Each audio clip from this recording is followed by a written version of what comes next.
Hey guys, Justin, Tulloch Valley Nursery. Today I'm going to show you how to plant a balled and burlap tree. So balled and burlap means it's dug out of the ground, wrapped in burlap, and either pulled out with a wire basket or twine. So this one today is one that's in a wire basket. The other option you'll find is a hand dug ball, and that's just burlap wrapped in twine. So there's either a wire basket or twine. The process is kind of the same. So I'll go over that with you here. Your hole should be twice as wide, and this goes for anything, whether it's balled and burlap or containerized. Your hole is twice as wide.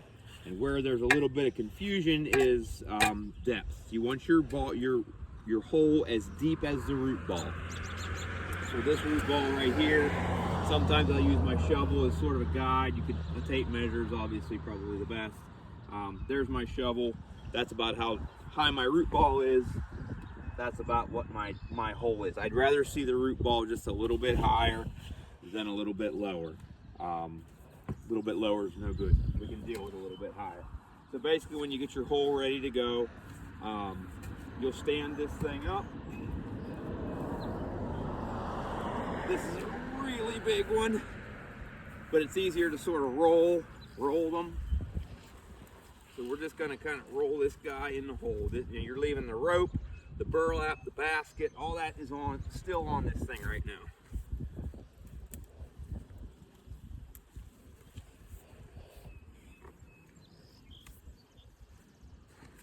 So you kind of get it shimmied down into the hole.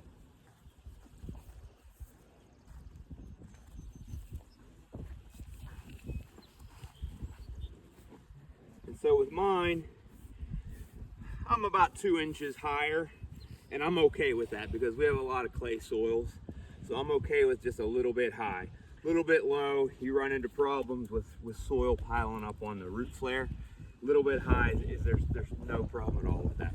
So basically what we do at that point, once you kind of get it positioned sort of how you want it, at this point I'm just going to throw a little bit of soil in the hole just to kind of stabilize it.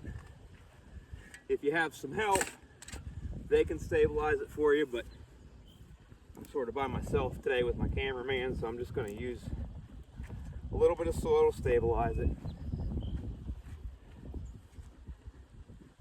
At this point, this is where you could do a few different things.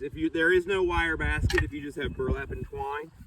At this point, you'll untie all this stuff. You can either cut it with a knife, scissors, whatever you got. But we're basically cutting all this stuff off the top. Making sure everything is off the trunk.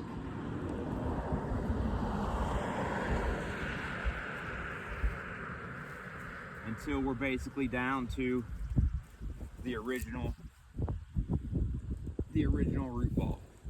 Now there's a couple different trains of thought on this. Sometimes I will take a pair of bolt cutters and I will cut the top couple rows of wire off if I'm in a rush, sort of like I am today. It's going to rain on us here. You could really just take the wire basket, make sure you can get this far, and you kind of just take the wire basket and you just bend it down. That wire will eventually rot away. Same with the burlap. So we're just bending that down into the hole. Like I said, some people, you can cut the top few rows off with wire cutters. Whatever you're doing, you can remove as much as you want, but you shouldn't be moving this thing around once it's down in the hole and the wires and the ropes are cut. If this ball breaks apart on us, not a really good thing. So we're just sort of setting this in here, getting it stabilized, and then removing everything, pushing it down to the bottom of the hole, or removing it. But whatever you do, you shouldn't be moving this thing around. So now we're at that point. It's time to start backfilling. And again, if you don't have a wire basket, you just have a burlap and twine. Same deal. You undo all that, just fold it all down and lay it in the bottom of the hole, and it will eventually rot away. So usually what I do is I put about a quarter of the soil back in.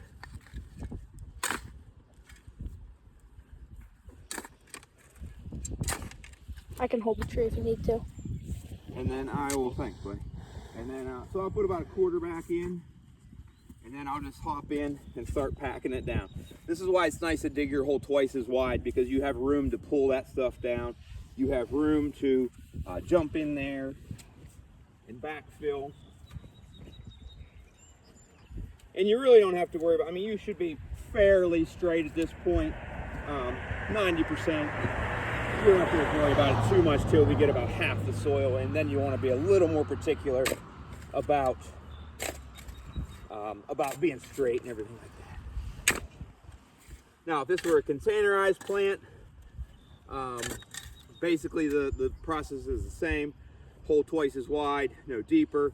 You're going to pull that plot. You basically lay the tree down, pull it out of the pot, and plant normal, just like this.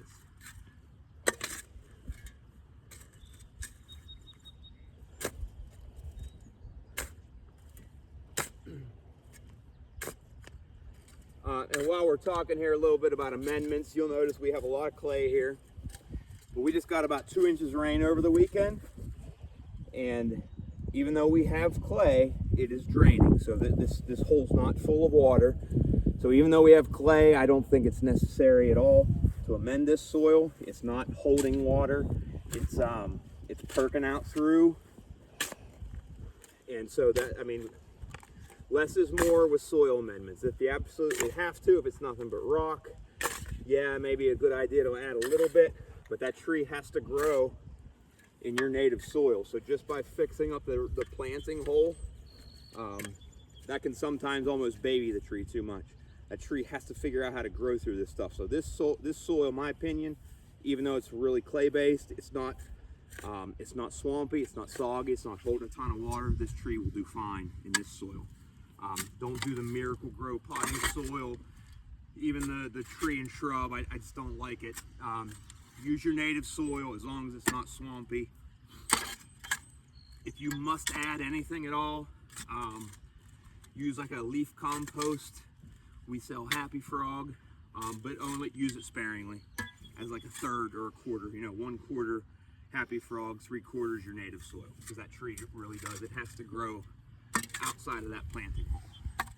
So I'm about halfway up now, and so at this point, probably not a bad idea to go ahead and take a few steps back, make sure the thing's straight. Looks pretty straight to me. Looks straight. And then same deal, we're gonna come back in, stomp it down a little bit.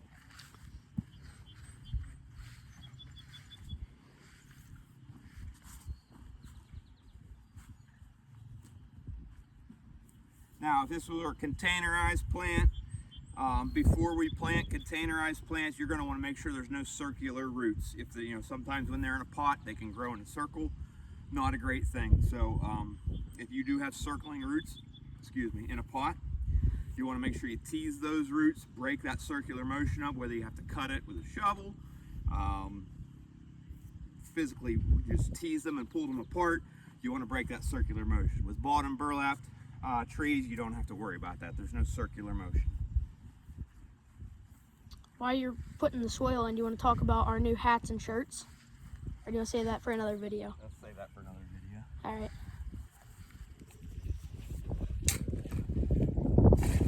So I'm going to finish this up, and that's probably about all you guys need to know. If you'll notice here, we're just a little bit higher, and that's kind of on purpose. That's totally fine to be a little bit higher. I'm going to do a mulch circle after this is all done. I'm going to do with a tree like this size, maybe like a 5-foot mulch circle. And what that does, that keeps lawn mowers, weed eaters, all that stuff away from trees. Nothing kills more trees than lawn mowers and weed eaters. So a mulch circle is going to help the tree. It's going to conserve moisture, and more importantly, it's going to keep those lawn mowers and weed eaters away from it. One more thing, Wyatt, if you just want to sort of zoom in on here. When you're all finished, said and done, you should see this root flare needs to be above ground. So you can see how this trunk is coming down, it's flaring out. We want that always to be exposed. Even when you bring your mulch in, you want to pull that back and you want to see that flare. That flare is made to be above ground. If you continually pile stuff on there, or if you plant it too deep and that flare is covered in soil or mulch, it will rot out in about 10 years after your tree is like absolutely beautiful.